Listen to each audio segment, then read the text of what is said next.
Bon, alors les livres, quoi, c'est du mois, ça, hein, c'est ça? Ouais, c'est le livre du C'est ce mois. qui est sorti ce mois-ci. Ouais. C'est pas joli les couleurs là. Ah. Hop. D'abord, est-ce qu'on a le droit de faire une chose pareille? Hop.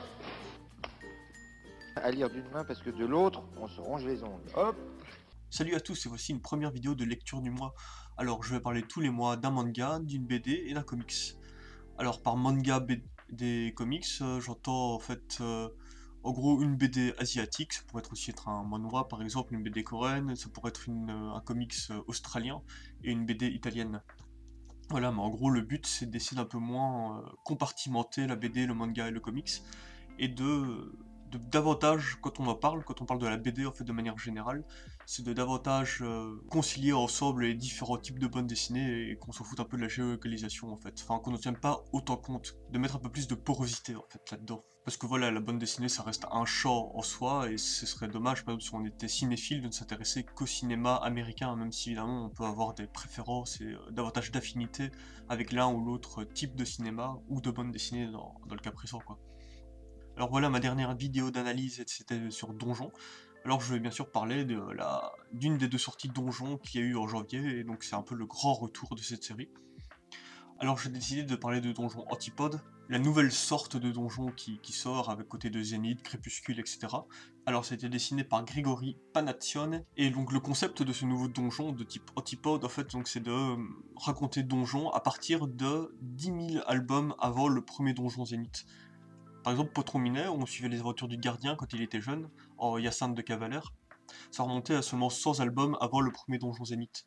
Le premier Potrominet commence à l'album moins 99, et le dernier Donjon Crépuscule termine à l'album 111. Sachant qu'entre le premier Potrominet et le dernier Donjon Crépuscule, il doit se passer plus ou moins 100 ans, quoi, je dirais. Donc avant Antipode, en fait, Donjon recoupait plus ou moins une aventure sur 200 albums et des poussières. Du coup, le flou qu'il y a derrière ce 10 000 albums en arrière nous indique juste en fait que ça se passe longtemps avant le premier Donjon Zénith. Après, ça pourrait très bien être 100 000 ans comme 10 000 ans. Et donc voilà.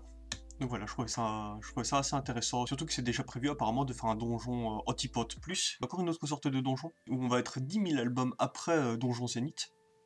Donc là, on verra ce que ça va donner, quoi. Est-ce qu'ils vont faire un truc futuriste? Est-ce qu'ils vont faire un truc genre, je sais pas, 19e siècle, ou enfin révolution industrielle, ça va être intéressant. Du coup, dans le donjon dont je vais parler ici, l'armée du crâne, on change presque d'univers en fait, c'est intéressant, il y a toujours ce ton de Liv Strondheim et de Johan Sfar, avec cette espèce d'humour, de langage courant aussi, des formulations de phrases qui ne sont pas en bon français, on va dire, qui sont très, très cool à lire et qui donnent vraiment vie aux personnages et aux dialogues. Toujours ce ton aussi dans la manière d'appréhender la mort et le détachement des personnages envers laisser les autres mourir, dans une espèce de pragmatisme froid. Et il y a toujours aussi cette espèce de truc de personnages imprégnés de leur culture et jusqu'à la vivre cette culture et leurs mœurs et la défendre jusqu'à l'absurde en fait. Donc c'est vraiment cool. Donc dans ce donjon-ci, c'est pas un donjon animalier avec des animaux anthropomorphes en fait. Donc c'est assez différent. La première scène, c'est une scène de bagarre entre des bons gros orques verts et des elfes. On dirait vraiment une scène de bataille de Warhammer en fait. C'est assez rigolo. Donc en fait, c'est comme si dans le passé de donjon, avant Potrominet, on était dans un univers médiéval fantastique plus classique que dans les donjons qu'on connaît, qui reprend le genre et qui se le réapproprie de manière quand même assez différente, notamment grâce à l'animalier. Et en fait, donc les deux héros sont des chiens qui ont une intelligence humaine, mais qui sont donc soumis, dressés, adoptés par des peuples, on va dire, plus... comment dire ça, plus proches de l'humain, voilà, comme les orques et les elfes. Mais donc voilà, encore une fois, donc ces chiens ont une intelligence humaine, et on peut donc supposer qu'en fait ces chiens, par rapport à comment l'histoire te raconte aussi, ça parle un peu de darwinisme avec les elfes, les orques, les trolls qui ont tous un ancêtre commun en fait, à un moment donné, c'est assez rigolo. Et donc ça te fait plus ou moins comprendre qu'en gros, grâce à la magie notamment, que les chiens, et donc peut-être plus largement tous les animaux, les lapins, les canards, etc., comme on peut voir dans Donjon après, vont finir par prendre le pouvoir sur Terra Amata et devenir davantage la norme, quoi. Et donc tout ce qui va être très, très proche physiquement de l'humain, c'est-à-dire des elfes avec une peau qui n'est pas verte, par exemple, vont finir par disparaître de Terra Mata. En tout cas, on n'entend plus parler de donjon. Le seul moment où on voit un humain dans donjon, en fait, c'est dans le tout premier donjon, quand le gardien regarde une photo d'Alexandra et que c'est une humaine qui est dessinée dessus, parce qu'à mon avis, les auteurs ne s'étaient pas encore projetés assez loin dans la série et n'avaient pas encore tout bien défini dans leur univers. Et donc Alexandra, qui est en fait compte une femme serpent dans Patron Minet. Donc ça, à mon avis, c'est juste ils ont un peu changé leur paradigme au bout d'un moment, réfléchissant à l'univers en le faisant évoluer, ils ont plus voulu mettre d'humain dedans.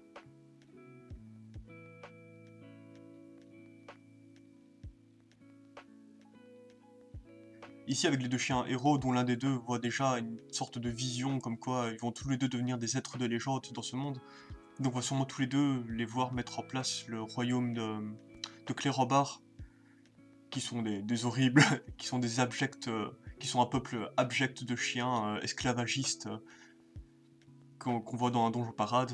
Donc ça m'étonnerait pas en fait qu'on voit une sorte de truc de ferme des animaux de Orwell, avec les soumis qui décident de reverser le pouvoir en place, de reverser les dominants, mais qui en bas de compte vont reproduire le même système de domination et d'injustice que les anciens dominants.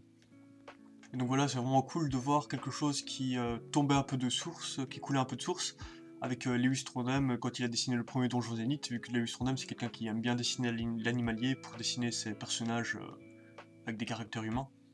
Et donc là, c'est cool de voir que Johan Sfar et Trondheim vont justifier en fait ce truc-là par du background, par de l'historique de Terra Amata, avec donc les animaux qui vont en fait compte grâce à la magie devenir un peu la norme sur Terra Amata, quoi.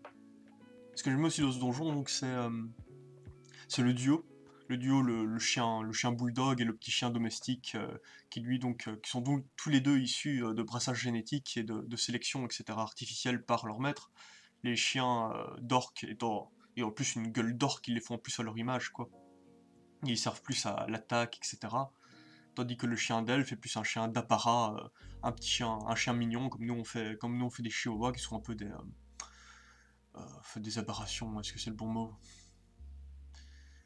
Qui en tout cas n'aurait probablement pas pu se développer physiquement de cette façon dans un milieu hostile, quoi. Mais donc ce qui est chouette, c'est qu'on aurait pu tomber presque dans un truc de buddy movie avec oh là là, il y a la brute, oh là là, il y a l'intelligent et fin, et chacun vont apprendre l'un de l'autre. L'intelligent va apprendre que la débrouillardise, la street smart de la brute, et la brute va apprendre que le raffinement c'est pas si mal, etc. Un peu à la Aristocha, où les petits chats bourgeois vont découvrir que les gens de la rue savent quand même bien s'amuser. Mais donc on tombe pas dans un truc comme ça ici, ils s'apportent tous les deux l'un à l'autre, et en fin de compte, c'est quand même le chien domestiqué, le chien d'elfe qui va finir, un peu malgré lui, et aussi via son caractère un peu plus vicieux, va finir par devenir en fait le maître de l'autre. Donc c'est assez cool qu'on ne tombe pas sur une espèce de statu quo idyllique, ce qui n'aurait probablement pas été trop dans le ton habituel de Donjon de toute façon, mais bon, on tombe vite là-dedans avec chacun a quelque chose à apporter à l'autre et tout d'un coup on oublie les barrières sociales parce qu'on se retrouve dans une situation de galère. Ils ont tous les deux chacun des choses à s'apporter à l'autre, mais en fin de compte on a déjà cet indice de la ferme des animaux qui se met en place avec un dominant et un dominé et que donc ils n'arrivent pas à s'échapper du système dans lequel ils ont été conditionnés, quoi.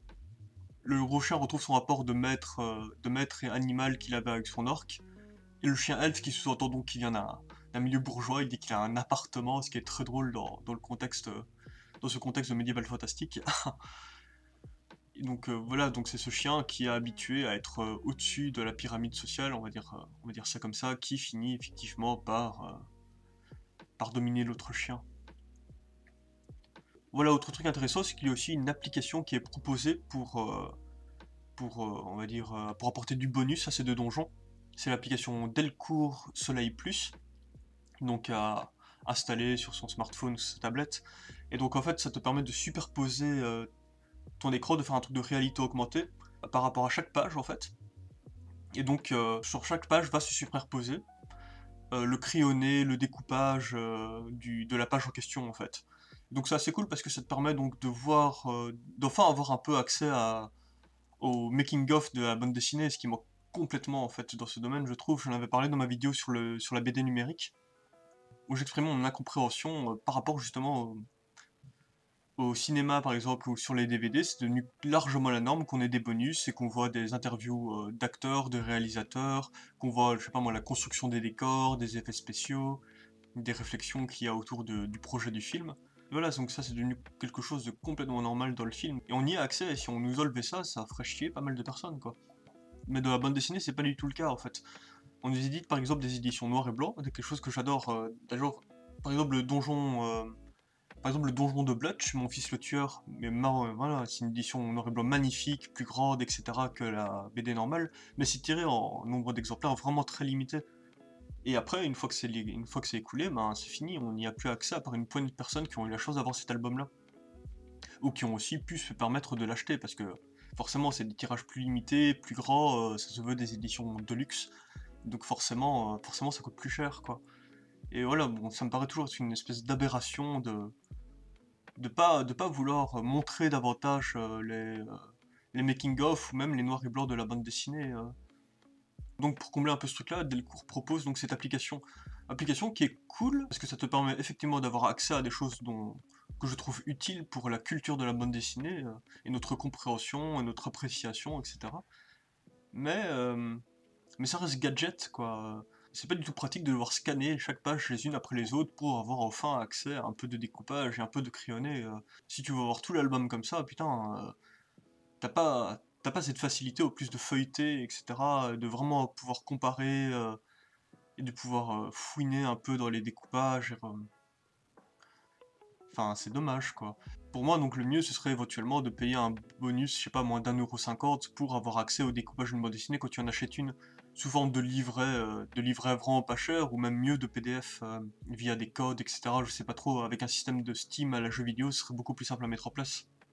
Mais comme c'est pas le cas, comme on n'est pas qu'on a un système comme ça dans la bande dessinée, avec genre Isneo, etc., on n'a pas trop mis ça en place, alors que ce serait intéressant de mettre, on achète l'album, et si on paye un peu plus, on a accès à des bonus, etc. Mais voilà, c'est cool, mais c'est gadget et pas pratique. Donc un mouet, quoi. Un petit mouet sur 20. Donc voilà, pour parler quand même d'un petit truc de mise en scène dans cette BD Donjon, voilà, c'est les encadrés narratifs qui donc prennent soit le point de vue du chien bulldog, soit le point de vue du petit chien. Et ils sont assez cool en fait, parce que donc la BD commence avec donc un encadré narratif où on pense que c'est l'orque qui parle.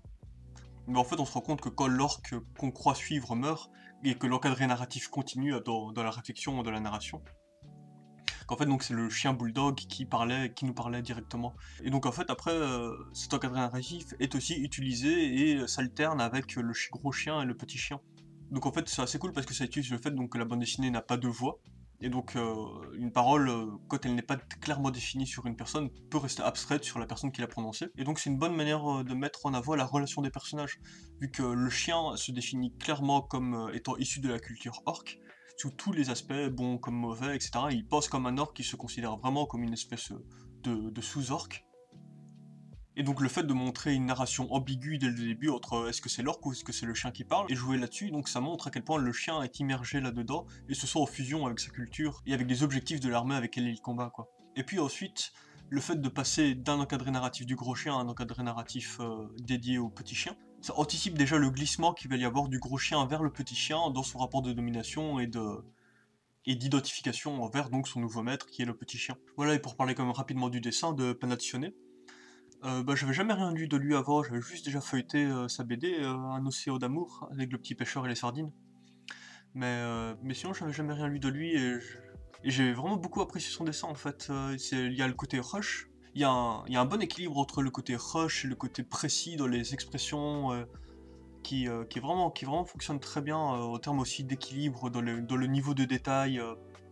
Suffisamment pour qu'on s'ancre dans l'univers et pas trop pour pas non plus que ce soit trop chargé. Tout ça fonctionne très bien au niveau du dessin, c'est vraiment chouette. Aussi le côté remuant de son dessin, comme ça, il y a quelque chose un peu jeté dans son trait, qui est très bien parce que en fait le mec il dessine vachement bien les chiens hein, dans les expressions et tout ça. Le petit chien il est vraiment excellent. On retrouve vraiment l'expression un peu un peu folle comme ça qu'ont ces petits chiens remuants, petits et nerveux. Et donc voilà, son dessin très fluide rend très bien cet aspect du chien remuant, du chien vif, etc. Et donc ça c'est vraiment très chouette. Oui, parce que c'était pas vraiment gagné hein, de nous vendre un univers de donjon qui se passe 10 000 albums avant, qui en plus a une espèce de cassure avec l'univers de donjon tel qu'on le connaissait, l'animalier.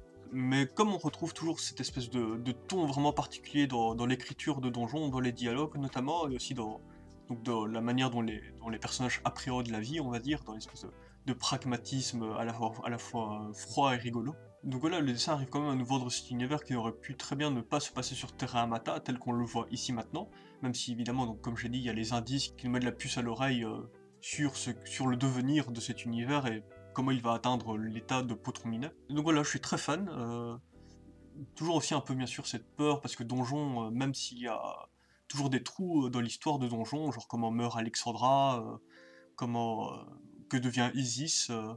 Bon, après, le gardien du donjon, vu dans l'état dans lequel il est dans Ramdam chez les brasseurs, à mon avis, il va juste mourir seul, isolé, etc. dans son donjon, ça va être assez triste, si on nous raconte ça un jour.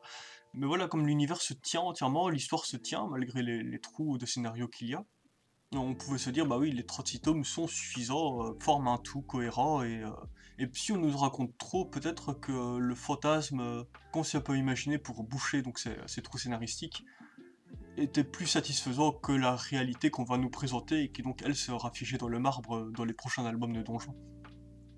Et même vouloir trop en expliquer pourquoi est-ce qu'on atteint l'animalier aurait pu être c'était quand même assez casse-gueule, quoi, parce que on nous présente un univers, on l'accepte en tant que tel, on l'a très bien accepté, alors pourquoi vouloir justifier quelque chose qu'on a bien accepté, qui est donc que le héros soit un canard, par exemple. Mais comme je l'ai dit, a priori, l'explication qu'ils vont donner là me plaît vachement bien, et donc je préfère quelque chose de bien justifié que quelque chose de pas justifié du tout, à la limite. Mais bon, ça c'est peut-être quelque chose qui est dû à mon caractère, je sais pas. Mais voilà, ce donjon Antipode m'a vraiment mis l'eau à la bouche, et j'ai vraiment hâte de voir la suite, quoi. Je me demande s'ils vont continuer directement avec ces mêmes personnages, ou s'ils vont plus être quelque chose comme dans un Monster, où on va faire des sauts entre des personnages différents, mais donc dans une période qui peut s'étaler entre moins 10 000 et moins 99, et moins 100 dans la période donjon. Est-ce qu'on va rester sur le même protagoniste ou non? Ça reste à voir, mais ça va être super cool de lire ça. Voilà.